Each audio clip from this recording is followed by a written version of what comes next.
Welcome to the Celtics pod. I'm Erik Vandenbossche. Celtics continue to win, picking up a win Saturday night versus Atlanta on the road, 110-99. So the Celtics win streak continues. They are now at 15 games in a row. This is their fifth longest win streak in team history, just 4 wins shy, matching their longest ever winning streak, which was 19 back in 2008, 2009. Celtics-Hawks game, they got off to a slow start early on, trailed by as many as 16 points in the first quarter. They trailed by 15 after that quarter. Atlanta was extremely hot. They shot 65%. Celtics, only putting up 20 points, not shooting the ball as efficiently as Atlanta did in that first quarter. And Brad Stevens said, we got to stop digging ourselves into holes, the way we do. Versus Golden State, the Celtics overcame 2 double-digit deficits, including a 17-point deficit. That game was pretty exciting. It was ugly many times. It was a game of runs, so you had long stretches where one team was just dominating the other basketball team. But for the Celtics, long stretches of not shooting the ball well, stretches of not making a field goal, and these long runs for Golden State. Got to stop digging themselves into a hole, according to Brad Stevens. Celtics versus the Hawks, they battled back in the second quarter, and things seemed to turn around from there. Marcus Morris came out hot in that second quarter. Marcus Morris, good player, good one-on-one player, can knock down pull-ups. He can get hot. Marcus Smart knocked down a couple of threes in that second quarter, and Celtics, by the end of it, going into halftime, cut the lead down to 6, and then from there, they just played better basketball, and they picked up the win. Jaylen Brown was absolutely fantastic in that game versus the Hawks. He had a 27-point game, 10 of 13 shooting, 4 of 6 from three-point range, so he was extremely efficient. He is now shooting 39% from 3 this season. 39% is a very good number, and that is an improvement for him compared to a year ago. And he was not as efficient versus Golden State, but still, of course, having a great game, scoring 22 points in that Golden State game. But, Jaylen Brown making all sorts of wonderful plays versus the Hawks, big and one with about 6 minutes to go. A little up fake, attacks the basket, shows off that elevation, gets followed by Dwayne Dedmon, gets it to go. The game versus Golden State, where he puts up 22 points, a team high, an emotional game for him. His best friend, Trevin Steed, passed away, and he got that news just hours before the basketball game. And he told Brad that he didn't know if he could play that game, obviously.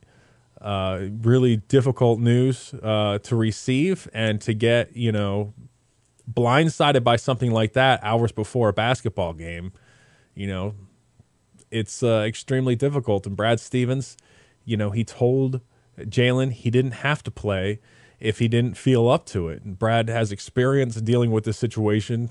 We know, of course, with Isaiah Thomas losing his sister before the start of the NBA playoffs last season.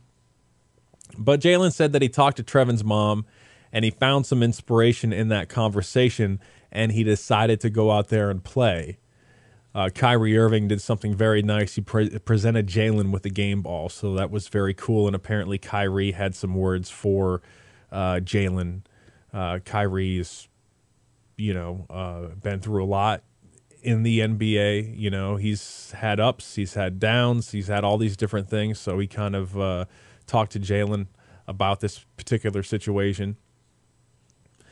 The story about Trevin and Jaylen, it's a good story. They met after Jaylen transferred schools in high school, and Jaylen was sitting at the lunch table by himself for a couple of days, and then Trevin came up to him, said, "Hey man, you want to eat some lunch with somebody? You want to, sit with me?" And then they were best friends ever since. So obviously extremely difficult news for Jaylen Brown, and a difficult time for him. But, he managed to play well in that game versus Golden State. And, He played even better, I think, versus the Hawks.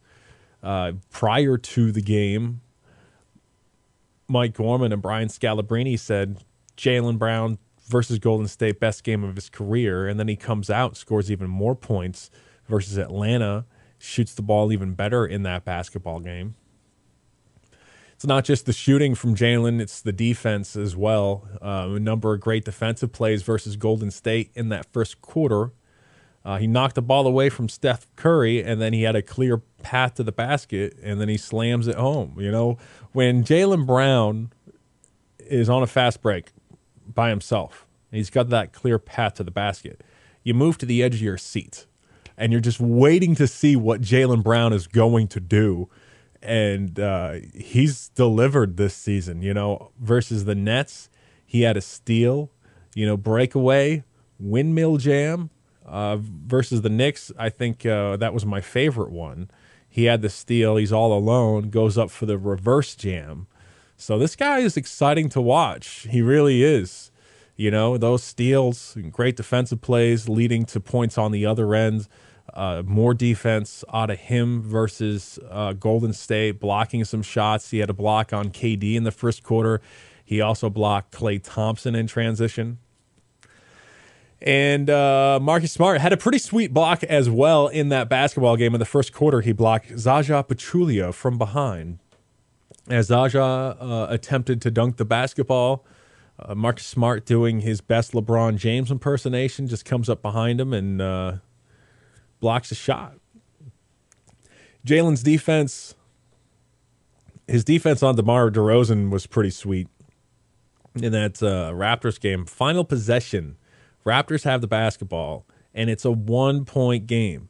And they get the ball to DeMar DeRozan with the clock winding down. And as a Celtics fan, you're like, oh boy, here it is. It's going to be one shot to decide the game, and it has to be DeMar DeRozan because the guy is such a great mid-range jump shooter, and he's got moves, and he can create space. So you know this is the matchup they want. This is the guy they want, DeMar DeRozan. So they get it to their guy, and Jaylen just sticks with him and challenges the shot. I mean, that's all you can really do is just, you know, stick with the guy and challenge the shot. Try to defend it the best you can. Try to make the shot as difficult for DeMar DeRozan as you can. And Jaylen Brown did a fantastic job, and the ball went off the front of the rim, and Celtics win that basketball game. Jaylen's rebounding has been good as well. He's averaging nearly 7 boards per game, you know, and a little over 30 minutes per game. That is second on the team for Jaylen Brown with those nearly 7 boards. Did have a really sweet rebound versus Draymond Green in that Golden State game in the third quarter. He just went way up there and just stole the rebound from Draymond. It appeared that Draymond was going to get that board, but Jaylen Brown, flashing the athleticism and that tremendous leaping ability of his, and then the length, just goes way up there. And just gets the rebound from Draymond Green. That was pretty noteworthy. You were watching live at home and just said, damn, that was a sweet play. Look at this guy go. Look at the athleticism and the leaping ability. And it was an offensive board, and then he gets to the free throw line. But Celtics, as a team, rebounding the ball extremely well.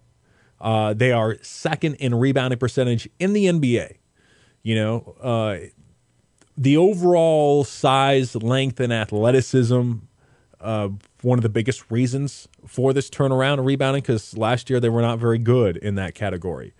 You know, so you've got just a lot of guys who are 6'7" or taller in that starting lineup 2 through 5. They are 6'7" or taller. You know, so it's the versatility, it's the size and length, it's the athleticism. You have so many guys like that, and rebounding is a team thing, and the Celtics have clearly improved rebounding the basketball. So you get all these guys with the good length, and then 6'7" or taller 2 through 5, and I mean that's the case regardless of, you know, who's starting, Aaron Baines or Marcus Morris, but you know, you'll have that 2 through 5, and then somebody will be coming off the bench, and that's either going to be Baines or Morris. And then, you get Daniel Tice, who has been a really good rebounder as well, coming in off the bench. You get Terry Rozier, who's a tremendous rebounder for a guard, another guy with just great athleticism. So the size and the length, and Jaylen Brown is a big part of that, and he has improved as a rebounder. Baines, Tyson, Horford have been extremely good rebounding the basketball as well. Kyrie Irving. Kyrie with 30 points versus the Hawks. Kyrie shot 10 of 12, and he was 5 of 6 from 3, so he was extremely efficient. That was not the case for him in that Golden State game. He shot just 4 for 16. He did have 11 points in the final quarter of that Golden State game, and the Celtics put the ball in his hands with the game on the line. They gave it to their best player, and they said, go win it for us. Following a timeout, 20 seconds left in the game, it's tied at 88. They get it to Kyrie. He goes one-on-one with Draymond Green. Kyrie drives the lane, gets to the free throw line. And it didn't appear to be an obvious foul on that play, but, watching the replay, Draymond, appeared to get some contact there on Kyrie's shoulder. Marv Albert said that Kyrie was 7 for 7 at the foul line in the fourth quarter.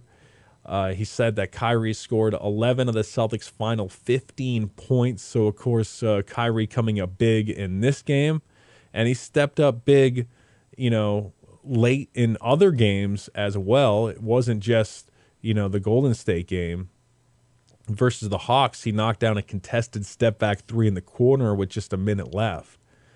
So Kyrie has just been, obviously fantastic late in games. And over this winning streak for the Celtics, they have won a number of close basketball games that went right down to the wire, and despite not shooting well as a team overall, the Celtics have had a number of timely shots this year, and they have been able to come through late in basketball games. Kyrie's a huge part of that. I think Jason Tatum has been very good at that as well, especially with his ability to attack the basket. The mask for Kyrie Irving, playing with that silly, goofy-looking mask that nobody likes to wear those things. Jonas Jerebko last season wore a mask and was so frustrated by it. So Kyrie wore the mask the entire game versus Atlanta, played really well. This after he suffered a facial fracture versus Charlotte. He had a broken face. You broke your face, man. Put your mask on. You got a broken face. Took the mask off versus Golden State in the third quarter. And Marv Albert said, apparently Kyrie, so he's picking up his baby girl, and she accidentally hits him in that same spot below his right eye. And Kyrie said, it really hurt. It hurt a lot. Well, it's like, Kyrie, think about it. You got hit by a baby, and it hurt. What's going to happen if you take a shot to the face from Draymond Green? You're going to die. Put the damn mask back on. Al Horford. Al Horford continues to be one of our favorite Celtics and continues to be just a well-rounded basketball player, somebody who may be unappreciated in the league. And as I say how great and how efficient he has been, he shoots 3 for 11 versus the Hawks. Get it together, Al Horford. Come on. 7 points versus Atlanta, and he had been so efficient. He was shooting lights out in those games following the concussion, that 3-game stretch following missing time with the concussion. Scores 18.7 points per game, 77% from the field shooting. His 2-point field goals, 21 of 23 over a 3-game stretch. 21 of 23, quite remarkable. So he was absolutely on a tear. And that game versus Golden State, fantastic. 18 points, 7 of 11 shooting, throws in 11 rebounds. Started that game with a nice little running hook. Later in that same quarter, same shot, same result. Had a really sweet dunk in transition in the third quarter. And that's something that he can do, He's got great athleticism for a big guy. tremendous handling for a big guy. He's able to drive the lane and dunk it, and when Al drives the lane and when he dunks hard. He throws it down. It's always exciting when Al Horford gets an open lane to the basket and then just like, it's almost like it sneaks up on you, like he's just, all of a sudden Al just throws it down hard, and it's just like, it's pretty exciting. It's pretty cool. You get up off your seat. But he's got that athleticism and the ball handling, and he's always pushing the ball at the floor after a rebound. Doesn't get a board and stop and wait for a guard. He gets the rebound and he runs. He will lead a fast break. He will initiate the offense. And that is your 4, your 5, pushing the ball up the floor, leading a fast break. If we got Marcus Morris in the lineup, it's your 5, leading a fast break. If we got Aaron Baines out there, it's your number 4, pushing the ball up the floor. So got the athleticism, to be a versatile defender. Can defend a 3-point line, can switch on to other players, switch on to smaller players, moves around really well. He's had success defending some really good players this year. Shuts down Ben Simmons, Joel Embiid, Kristaps Porzingis does a good job versus Giannis Antetokounmpo. Does, I guess, as well as you can versus Giannis. Giannis didn't hit his points per game average, which is ridiculous, and Giannis had a great game, but, didn't score quite as many points as we're used to seeing. Shot below his average and stuff like that, so Al did the best job he could on him. But Al, obviously stretches the floor. He's a great passer. His statistics this year are up compared to last year in several major categories. His field goal percentage is up compared to last year. His 3-point percentage is up. His rebounding is up, and his points are up. So obviously playing great basketball, and just I love the way that he plays, and he does seem to be underappreciated at times, and I think it's because with Al, he's not a high volume shooter, he's not like super aggressive trying to create shots for himself. That's just not the type of player that he is. Like, he's the definition of a well-rounded player, basically, and the definition of a guy who lets the game come to him. Doesn't force shots, not a high volume shooter, but he's always taking advantage of opportunities. Like, takes advantage of good matchups in the low post and can score near the basket. He will take advantage of those open catch and shoot opportunities, and like I said, the 3-point percentage up compared to last year, shooting very efficiently this year. Can do that pump fake and then drive the lane and attack the basket and throw it down. So Al Horford has just been a lot of fun to watch this season, and he's having an absolutely great year, and obviously a big part of this 15-game winning streak. Jason Tatum, playing fantastic basketball for a 19-year-old. 14 points versus the Hawks. He chipped in with 7 rebounds as well. A number of great plays, especially those 2 dunks that he had in transition off of rebounds. One in the third quarter, gets the rebound, doesn't waste any time. He goes back the other way, and he hustles up the floor the whole way. He's pushing it really hard. He gets past a couple of defenders, and then he slams it home. And then just a couple of minutes later in the same quarter, gets a rebound, brings it up the floor. Not quite as much in a hurry as he was the previous time, but he gets the rebound, he brings it up the floor. But then once he gets to the 3-point line, then he turns on the Jets. Turns on the Jets, slams it home, gets fouled, and won. So Jason Tatum's so good in transition. He's so good at attacking the basket. And he is a 19-year-old, and according to Mike Gorman, off the court, Jason Tatum acts like a 19-year-old. So I guess that assumes he's just, having fun, being goofy, being silly, just, being a kid, which he should be, When I was 19, I was beyond, goofy, silly, hyper, those sorts of things. I was like a complete pain in the butt. I think Jason Tatum a little bit more mature than myself at that age. Gorman said off the court, acts like a 19-year-old, but we can all see that on the court, he's extremely mature. He's poised. He's got a high basketball IQ, shooting the ball well, knocking down threes. We've seen his ability to create space and to be able to knock down these fadeaways. So he has just been absolutely fantastic and playing more minutes than expected with Gordon Hayward out. And Gordon Hayward, quick update on Gordon Hayward. I seem to be providing a Gordon Hayward update every podcast, which is amazing because it's like, dude, the guy, has suffered a dislocation fracture of the ankle. It's like, how many updates can you really provide? The guy can't even walk. Like, how many updates can there possibly be? I'll do it, though. I love to do it. Still waiting for Gordon Hayward to return. And it was reported during that Golden State game by Rosgold on Woode. We all saw Gordon Hayward on the bench during that basketball game. She said it's the first time he's ever actually been on the bench this season. First time he's joined the team on the bench since that injury occurred.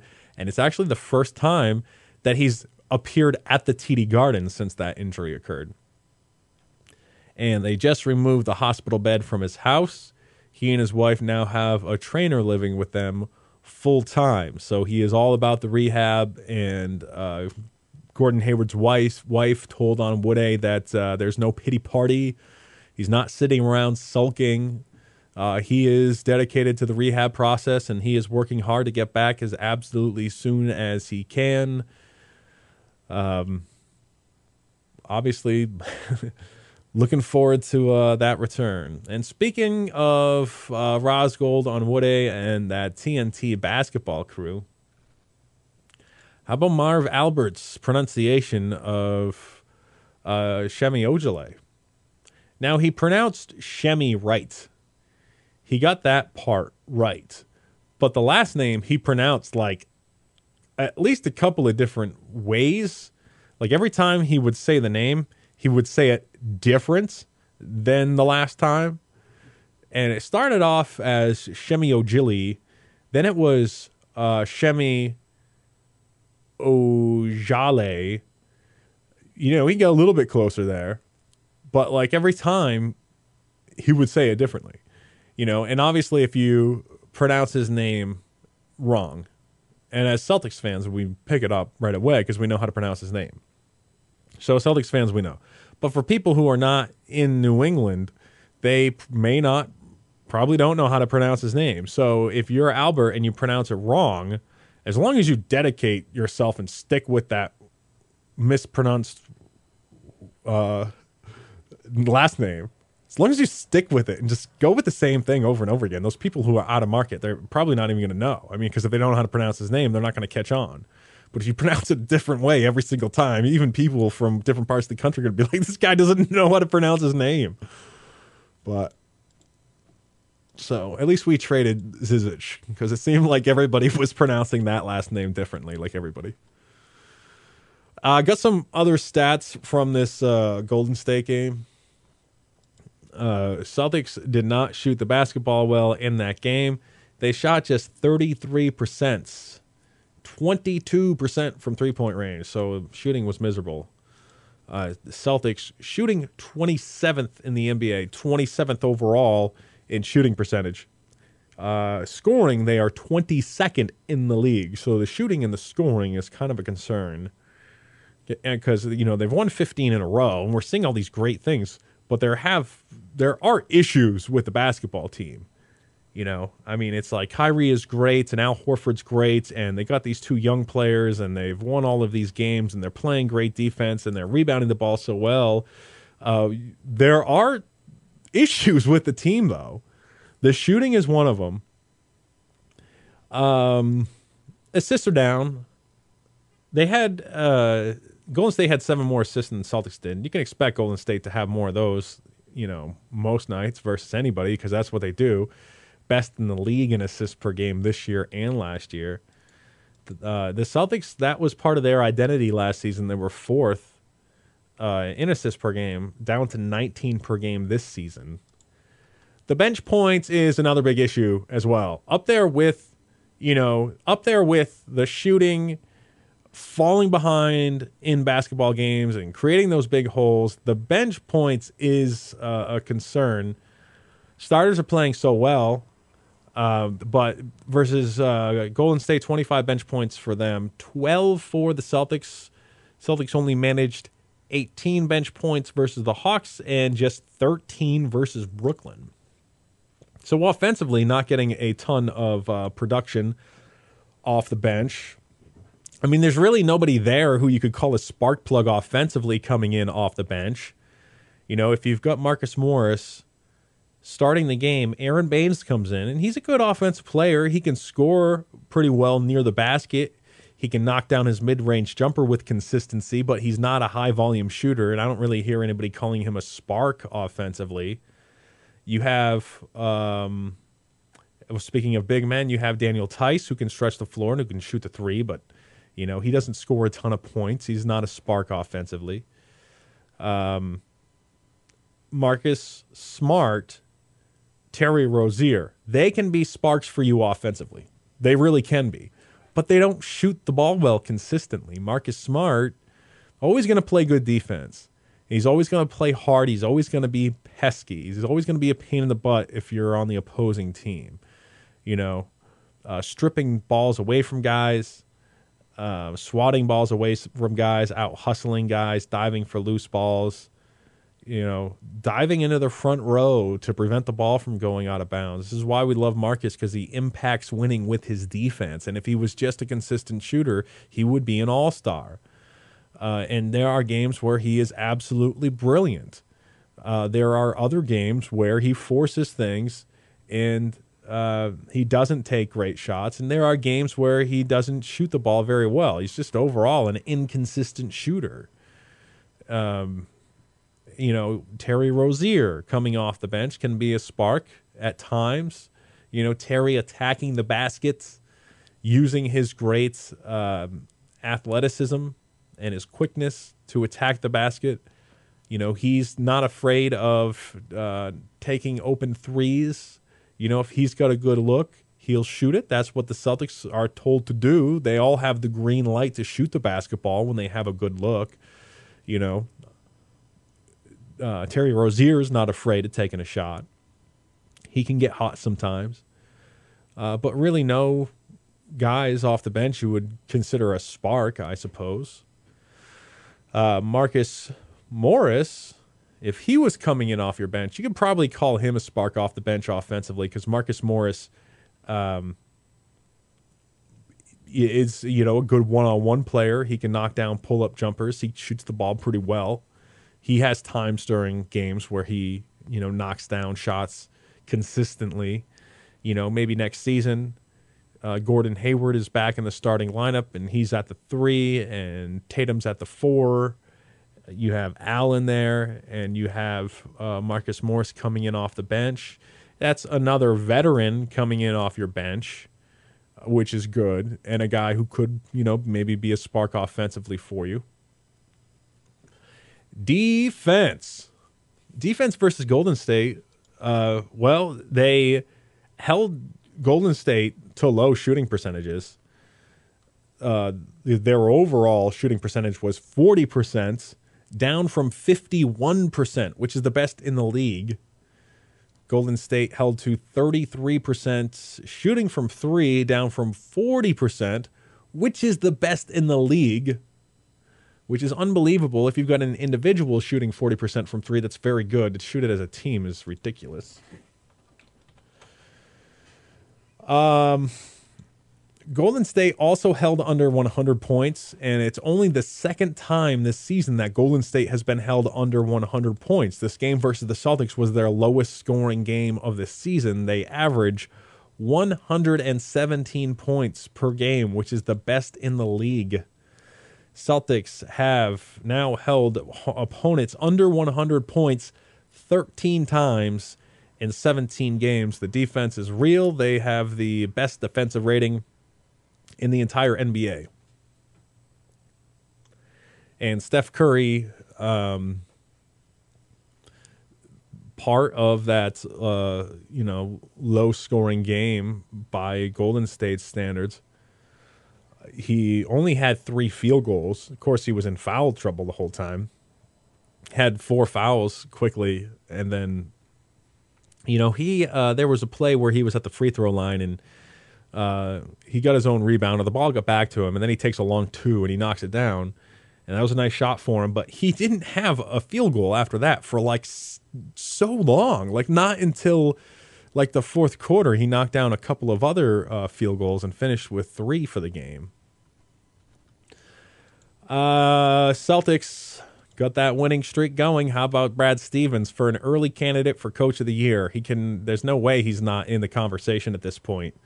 You lose an all-star caliber player in Gordon Hayward to a gruesome injury, and that's a hit to any basketball team. You take away an all-star caliber player from any basketball team, and that's going to affect them, especially, or I don't want to say especially. Anytime you take away an all-star caliber player from any team, it's going to affect them. And we all know how good of a fit Gordon Hayward would be for this basketball team. His ability to play and defend multiple positions, and to, create space and create his own shot and knock down shots and to play off the basketball and to catch and shoot, to do all these wonderful things, adding some more size and length for the basketball team as well. It has a big impact on the Celtics, and then it's a gruesome injury, and they lose opening night to Cleveland. They lose the next night to Milwaukee. And it looked like things were about to spiral out of control. Not only do things not spiral out of control, but they rattle off 15 consecutive wins. And, Brad keeps this calm demeanor about him after Gordon Hayward suffers that terrible injury, and they start off 0-2. And they do this, go on this long winning streak with just 4 players returning from last season. You get a whole new basketball team, and all this talk about chemistry. How long would it take for them to develop chemistry? And not only doing it with new players, many of these guys are extremely young. You got rookies. You got one rookie in your starting lineup in Jason Tatum. You got a second-year player in your starting lineup in Jaylen Brown. You got Shemi Ojale playing, who is a rookie. You got Daniel Tice playing, who is new to the NBA, 25 years old, played in Europe for a number of years. First year in the NBA, though. Shane Larkin wasn't in the NBA last year. He was playing overseas. So you get these young guys who weren't in the league, you got all these new pieces, and they put together a very impressive winning streak. So Brad Stevens, he's in the conversation. Maybe he wins it in his 5th season as the head coach for the Boston Celtics, but we're 17 games in, so we can't start handing out awards already. Next up for the C's, a Monday night game versus the Mavericks in Dallas. So let's hope they can beat Dallas. Dallas is not a very good team. They are 3-14. They have the worst record in the NBA. So perhaps the Celtics can keep this winning streak alive and push it to 16 games, getting the C's closer to matching their all-time record with a 19-game winning streak from 2008-2009. I'm Erik Vandenbossche, and I'm running out of things to say, so that's going to do it for me. And I will be back. We'll talk more about the C's. Take it easy. Go C's.